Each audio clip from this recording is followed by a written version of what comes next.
Welcome to episode 13 of The Grounded Presence. This week I have an interview for you, one with Elizabeth Colunga. And if you're a regular listener, you know it's going to be a good conversation. She's been on the show a few times before, and we've just had some great conversations in the past. But this time we're going to be talking about the documentary that she's been filming over the last couple of years. You're just going to love it. It's so much fun. And I think this very well may be the best episode of the podcast yet. But before I get things started, I just wanted to start out with a brief apology and share some things with you that have been going on in my life the past couple of weeks. So I really like being consistent with my bi-weekly release schedule for this show. And clearly this episode is a few weeks behind schedule. So my apologies for the delay on getting this out. But the reason it's late is a few weeks ago, my last living grandparent passed away, and I called her grandmother. So I've been busy traveling to Texas for the funeral and, more importantly, just trying to be present to the event of a death and taking some space to grieve. And I'm really glad I did. It was a really rich time of just taking a step back and focusing on the things in life that are the most important. And, you know, if I don't do that, I don't think I have any right to record this podcast that I've titled The Grounded Presence, you know? But going to grandmother's funeral was just such a rich experience for me, and I wanted to share some of that with you.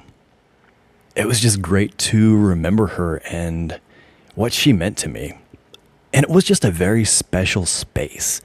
One of those spaces where all the silly distractions and worries in daily life just fall away, and all that was left is just this intuition of what's truly important, you know, like family relationships and rich connections with others and being present to life.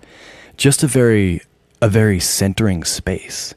Definitely a sad one, but one that provides a lot of clarity, and you know, that clarity is refreshing. So it was an open casket funeral. And man, there was just this mystical space around the casket that I can't really put into words. It just seemed like there was a 6-foot radius around the coffin that when I entered into it, it was this very holy and grounded space. Now, I'm not one who believes in supernatural energies or spirits or supernatural forces, for that matter. But I know that there is a space around the coffin that when I entered it, it changed the way that I was relating to the world. And within this ring, I couldn't focus on anything but my grandmother and our relationship and the special connection that we had. And it was crazy. Like, during the visitation period before the service, I'd go up to the coffin and enter into this space and then exit it as I walked away. Then I'd make another trip up to visit her again. And it was just like, bam, there's this threshold that I'd cross over and enter into this space once more. And it was just, it's really inexplicable. That's the best I can do. I think part of it was appreciating the life of my grandmother and knowing this is the last time that I'd have to appreciate her physical presence. But too, I think the other part of it was just being in such close proximity to death forced me to come to terms with death and what it means on an existential level for my existence.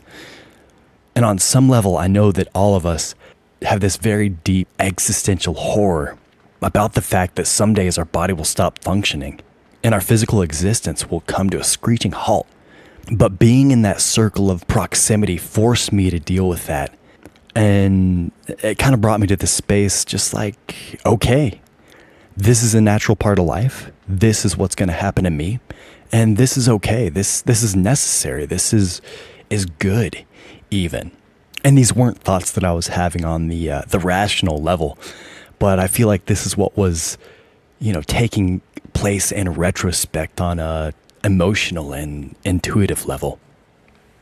And I would say that coming to terms like psychologically with death in that way was a very holy event. And so often it's like we we're so risk adverse and so adverse to the thought of deaths, but being close to it and not avoiding it, but confronting it, just, I think it can be a very cleansing and very, very holy thing. And my grandmother's passing was a very peaceful one, and she lived a full life, and she was an active, intelligent woman with a lot of spunk until the day she passed at 95. So I didn't have to watch a slow decline, and I didn't have to watch her lose heart near the end. And I know every funeral is different, and every two people's relationship is very different, and people grieve in different ways. And if she hadn't passed in the peaceful way she did, and I did have to watch a slow, depressing decline, I probably would have felt a lot differently in the way I experienced the funeral. So this was the first funeral that I've really attended as a mature adult.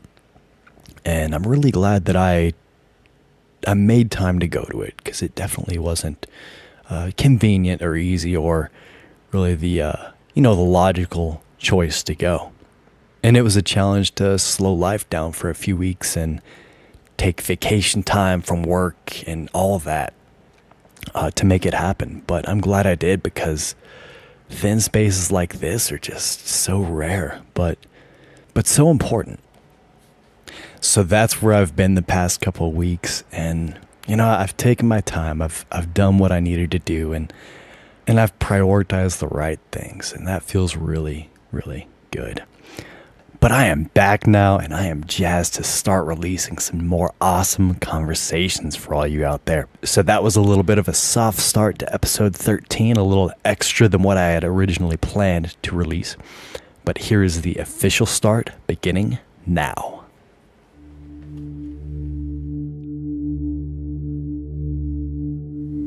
Video is just a platform I think it's a platform to share how we are all connected and to let people know we're not alone.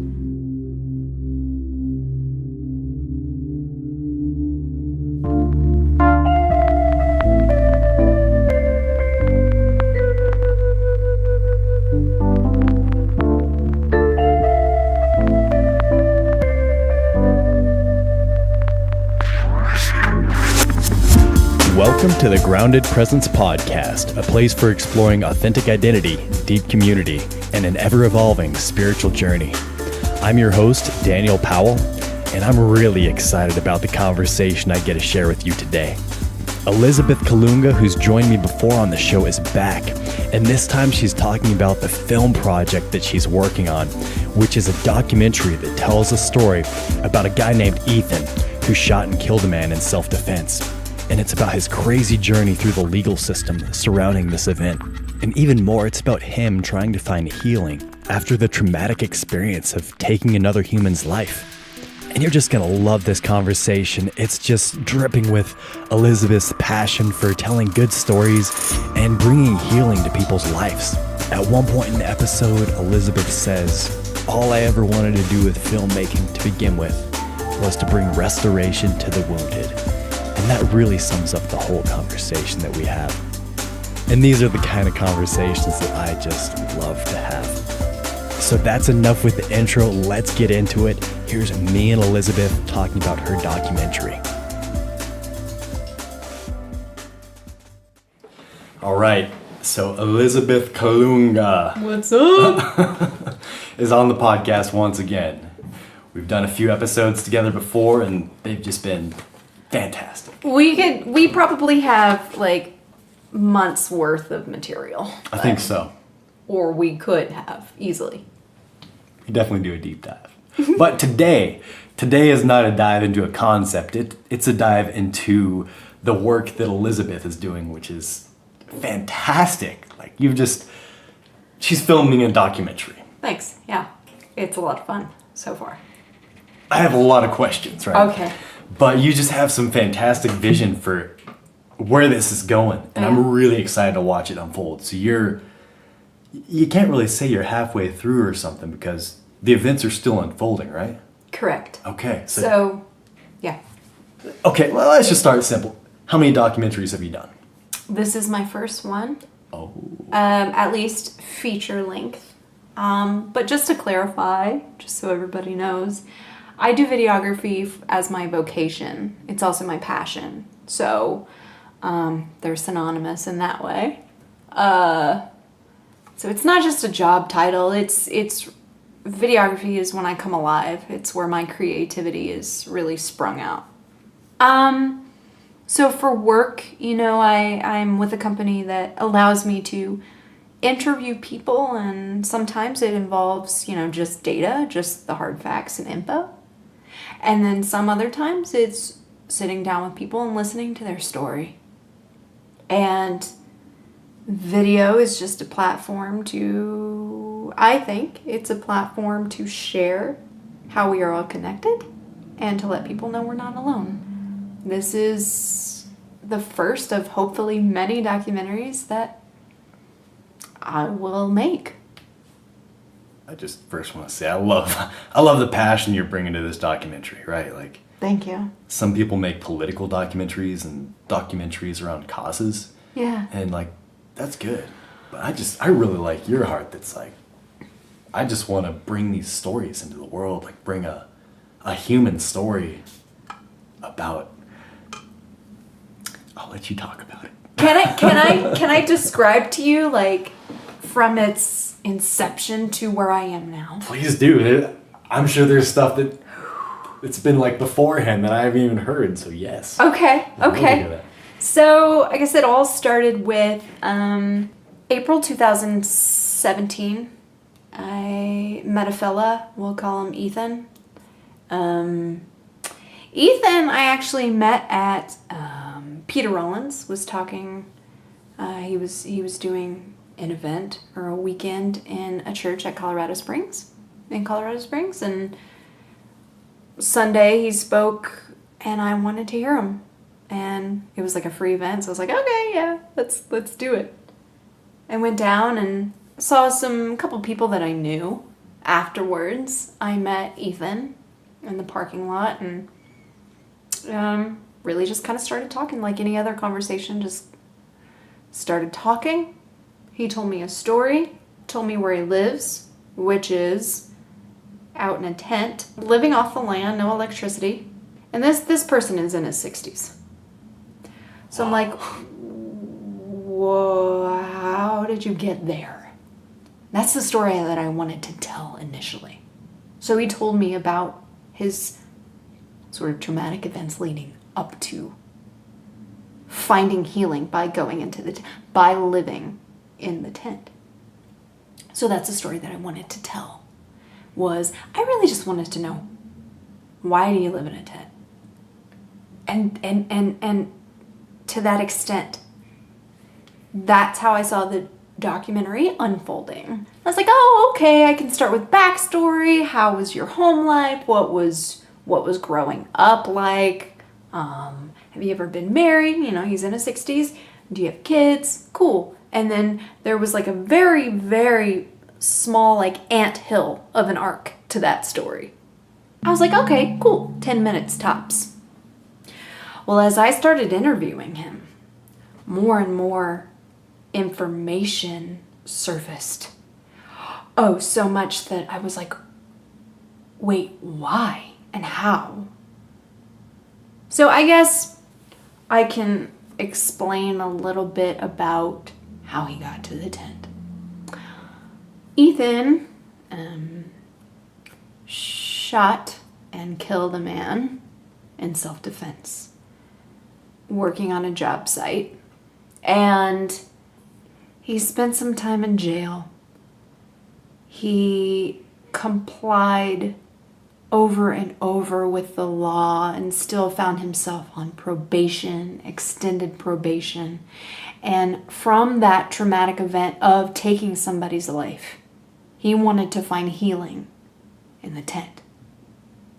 Now, the tent, because he grew up in sort of a home that his dad encouraged him to be like outdoorsy and taught him how to shoot, how to hunt, how to fish, how to do all this manly stuff that I'm sure somebody growing up in the 50s, 60s would learn from their dad. And so he said, camping was a safe place for him growing up, especially like in his teens, young adult years with his brothers.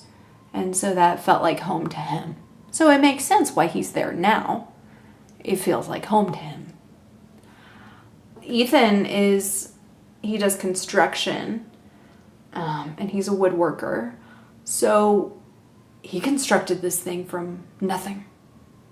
He really just bought like the canvas of the tent from some big manufacturer. How long has he been in the tent? He's lived there since the actual incident happened in 2014.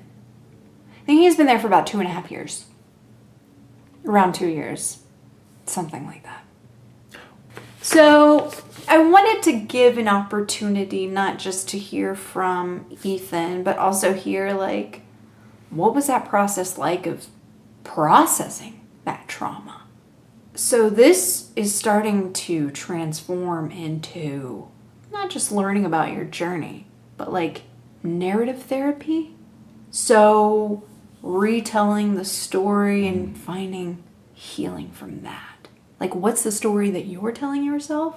And how can we retell a story in a way that doesn't make you look like a criminal, doesn't make you feel like a criminal? So where it's leading now is, it's interesting because there were 3 public defenders that were on his case.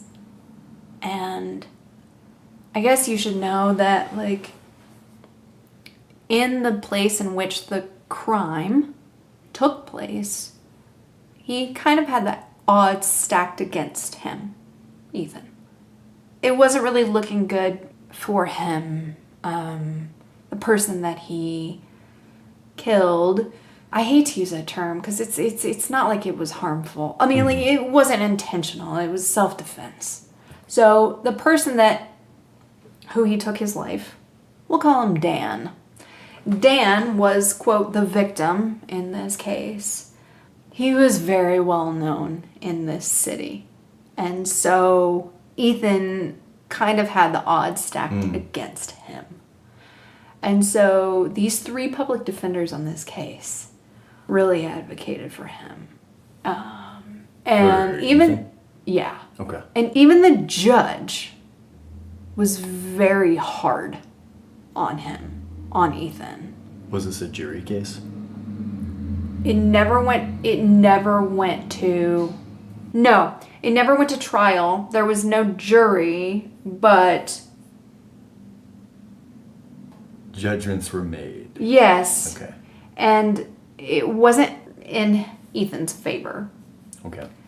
At first. Yeah, he spent 97 days in jail. Didn't talk to anybody. Not a lawyer, not a public defender, for the first few weeks. Like 2 weeks. How lonely is that? How traumatic is that? You just took somebody's life? And now you can't talk to anybody? No one. And not even that. You took somebody's life out of self-defense, somebody charging you. And everybody looks at you as a murderer. This is where the justice system, where life and the world and society is so rigged because we see things in very black and white. Criminal, victim.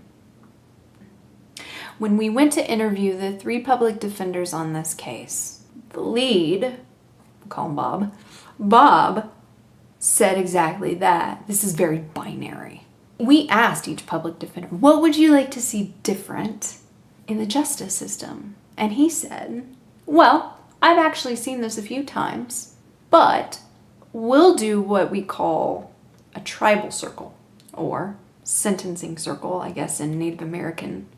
I guess it started with Native Americans, but they probably wouldn't call it a sentencing circle. They would call it more of a tribal circle where all parties involved come together and each have a chance to talk about what happened.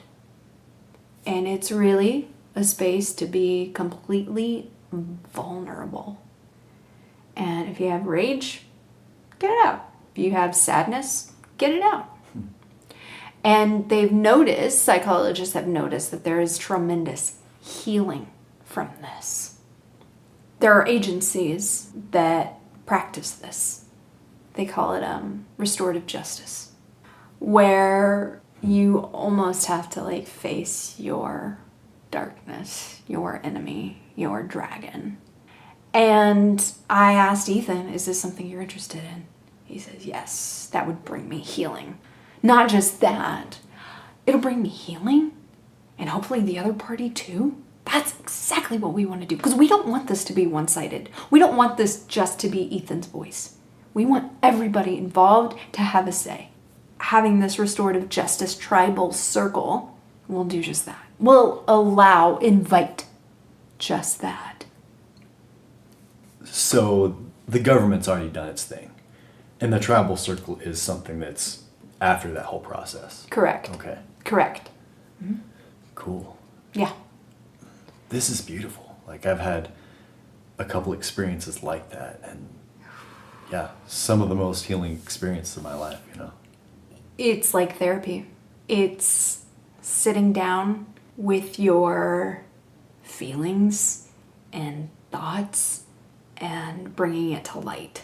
Because you ever notice that, like, secrets have more power when kept in secret? Mm-hmm. You get them out. They have no power anymore. So I think this is a way for Ethan, he just wants to tell them, I've had years to process this. I'm really sorry. He has so much that he wants to say to the family. But really, like, that's all that I ever wanted to do with filmmaking to begin with, was to bring restoration to the wounded. And it took thinking about making this 10-minute documentary into a feature-length documentary, but being part of the journey, not just a bystander of like listening to your story, but being a part of the story. So that hopefully is within the next year of just finishing up principal photography, which is, you know, filming everything and then of course editing. I'm a better editor than I am a videographer, so we'll see how that goes. Yeah. So that's where everything's at right now, just about to try to gather this tribal circle. Yes. Yeah. Assuming that the family wants to do this. It's an invitation. Yeah. That we are just hoping. Yeah. Will accept. That would be one of the most powerful experiences that I have ever witnessed. And I would just really like to hear your experience after that. Yeah. Not if it's gonna happen, when it's gonna happen. It has to, Daniel. It has to. For hopefully healing all around. What? I didn't understand that. I'm Not sorry. if it's gonna happen, when it's gonna happen. When it's gonna happen. Oh, yes. Yeah. Yes. Surround it with positivity. There is, now that it's in my head, it cannot not happen. Gotcha. It has to happen. Yeah. And I just want people to be restored. That's good. Man, I'm just thinking about this experience, you know, and this experience that you're like working toward. We both like Rob Bell, right? Love Rob Bell. All right. So I think a few months ago on his podcast, he was saying like there's certain events that like don't get YouTube hits because you can't experience them, right? Like if you comfort somebody who's grieving, like nobody's going to watch that on YouTube. Correct. But like it's going to be one of the most powerful experiences of your life. Yes. You know, and like the experience you're talking about, like just in my head, I'm, picturing just like somebody just letting it out, Yeah. right? Just like tears from like that deep, deep well, and like howls, and just like Wow. tearing shirt and everything, just like powerful stuff. Yeah. And you were talking about a 10-minute documentary. It's like if your documentary had nothing else and it was just 10 minutes of somebody like being truly broken and like connecting Yeah. that deeply emotionally and spiritually, I would watch that. Yeah. Like it doesn't have to have any story. That's a powerful experience, and like that's something that Right. I would like to see every Right. month, because that's being truly human. Oh my gosh, I know. It's not messing around. It's beautiful. I'm glad you're doing this work in this documentary. I'm really excited to see where this is going to go. Thank you, because I'm mortified because there are people involved. Yeah. It really just started out with 2 people. Now it's like 20. That's a lot of spinning plates. Yeah. And it's not just people's thoughts, it's their hearts. Yeah. And so, since it's so big, I can't turn away. It's like I just have to do it. And it's enormous and terrifying, but that's when you know you have to do it, is when it's scary. That's so cool. It's not just a project. It's become a public service. Oh, God. That if it moves through, is not just going to be a project, right? But it's going to be a public service to the world. Yeah. You know, like, the experience that you're wanting to dive into. Have you ever seen anything like that done on film? No. Which is why I want to. Because you know what? Sometimes we just need a pioneer or more people to voice that, and then everybody else will get on board. I'm just like pounding the table here. That's what filmmakers are trying to do. So often, they're trying to get you to feel that deep experience by faking it and by telling a good story. But what if you told a real story and you got to that, like, oh my gosh. Yeah. Raising the roof over here. Yep.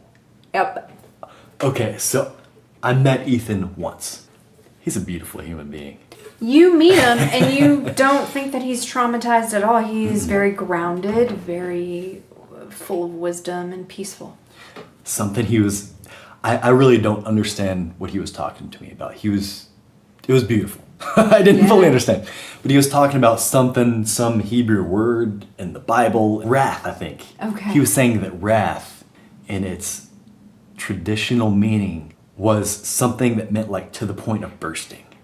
And he's like, when like there's something just so ripe, it's to the point of bursting. Or there's like an animal carcass that's so bloated, it's to the point of bursting. Oh. That's what this project feels like. I'm gonna go one step deeper with it. Societally, right? I think we're so bloated, like so backlogged, that we're to that point of bursting. Like we cannot move forward without bursting and without just becoming more human together. That is an excellent point. We're almost like a pressure cooker, full of so many like emotions and, like you said, backlogged. That fuse lets out slowly, and then What I'm seeing is not slow. It's like yeah. It's guts. It's rotten fruit. It is a mess, but it's a mess of freedom and like beauty. That's it. On the other side of that uncomfortable moment, that disruption, there's where that peace is. There's where that growth, maturity, and it's like everything that's fake, right? And everything that's just phony, and like the built up walls that we've built up, like that's what's exploding, right? Like somewhere deep inside, like in this experience you're talking about, like there's all these judgments and stuff, right? That have been built up. It's stuff that nobody probably wants to explore. No. Because if you really like let that out, chances are you're probably going to feel like you want to die because it's so heavy. Exactly. But when you get that out, Yep. that is when you can reconstruct. That's where life is found. Woo! That's where you find that small part of yourself that's still you, and all that stuff you built up, blown away. Yeah. So we're on the precipice of something enormous. Okay, I can see why you're like, no, this isn't if it happens, this is when it happens. Yep. Man, this is a beautiful project, and this is something the world needs. So I'm really glad you're doing this work, and I hope that this is the start of a movement. Thank you. Yeah. Not just a project. That's all I want. All right, well, high five. Yeah. Because this is fantastic. I'm so glad we recorded this episode. Well, let's talk about it when we get it done. How about that? Yes, definitely. Well, I am truly excited to see this documentary when Elizabeth finally gets to release it. And this conversation was recorded a few months ago. Since then, Elizabeth has finished all the filming for the project and she's moved on to editing. She'll be releasing the film sometime this summer. And to stay up to date with all the details of the release and to see some teasers, check out her website, elizabethcolunga.com. You can also follow her on Instagram. Her handle there is @Elizabeth_Colunga. And in case you can't spell Colunga, links to both of those will be in the show notes of this episode. And I can't believe I spaced mentioning this in the intro, but this episode was the kickoff to a series of interviews that I've recorded with a number of people out there who are following their passions and doing some really interesting and much needed work in the world. People who are bringing their unique spirit to their occupations and through that really charting their own course and finding ways to offer their hearts and their experiences to the world in a vulnerable and integrated way. So that'll be the theme for the next 4 podcasts or so. So until next time, make sure to stay grounded out there and just try to love everybody that you come into contact with, because we're all trying to heal from things, just like Ethan and his tent. So I will see you in 2 weeks.